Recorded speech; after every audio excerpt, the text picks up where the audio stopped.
नमस्कार मित्रांनो, DDM news चॅनलमध्ये आपले सर्वांचे स्वागत आहे।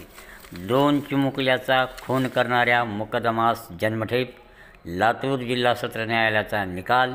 पैशाच्या व्यवहारातून झाली होती भांडणे आणि त्याच्यातून घडले हे कुकर्म। लातूर येथील एका महिलेसोबत पैशाच्या व्यवहारातून झालेल्या भांडणात मारहाण झाल्याचा राग मनात धरून आरोपीने फिर्यादी महिलेच्या दोन्ही मुलाचा गळा आवळून खून केला होता। या प्रकरणी जिल्हा सत्र न्यायालयात गेल्या काही वर्षापासून सुनावणी सुरू होती। अखेर आरोपीला जन्मठेपेची शिक्षा आणि 2000 रुपयाचा दंड ठोठावण्यात आला आहे। पैशाच्या व्यवहारातून आरोपी संतोष मानसिंग राठोड राहणार वसमतनगर तांडा नळदुर्ग हॉल मुक्काम राजे शिवाजी नगर लातूर व फिर्यादी रेश्मा अशफाक पठाण यांच्यामध्ये भांडण होते।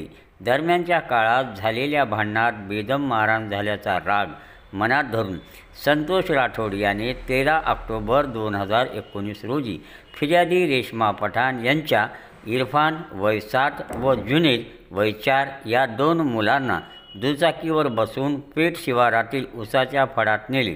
त्या ठिकाणी या चिमुरड्याचा गळा आवळून खून केला। पुरावे नष्ट करण्याच्या उद्देशाने या मुलाच्या अंगावरील कपडे लगतच्या नाल्यात फेकून दिली। सरकारी पक्षातर्फे जिल्हा सरकारी अभियोक्ता संतोष वसंतराव देशपांडे यांनी काम पाहिले।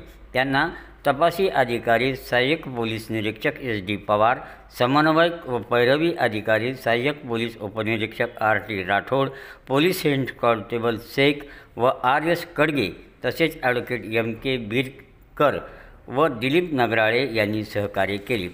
या प्रकरणी रेश्मा पठाण यांनी शिवाजीनगर पोलीस ठाण्यात आरोपी संतोष राठोडच्या विरोधात गुन्हा दाखल केला होता। सहाय्यक पोलीस निरीक्षक SD पवार यांनी गुन्ह्याचा तपास करून लातूर जिल्हा न्यायालयात आरोपी विरोधात दोषारोपपत्र सादर केले होते। जिल्हा सत्र न्यायालय क्रमांक 1 RB रोटे यांच्या न्यायालयात हा खटला चालविण्यात आला। सरकारी पक्षातर्फे 13 जणांची साक्ष नोंदवण्यात आली होती। यामध्ये फिर्यादी रेश्मा पठाण, वैद्यकीय अधिकारी यांची साक्ष महत्त्वाची ठरली, तर परिस्थितीजन्य पुरावे ग्राह्य धरून आरोपी संतोष राठोड यास 2 लहान मुलाच्या खून प्रकरणी दोषी ठरवून जन्मठेप व 2000 रुपये दंड अशी शिक्षा सुनावण्यात आली आहे व अन्य कलमाप्रमाणेही वेगवेगळी शिक्षा आरोपीला सुनावण्यात आलेली आहे।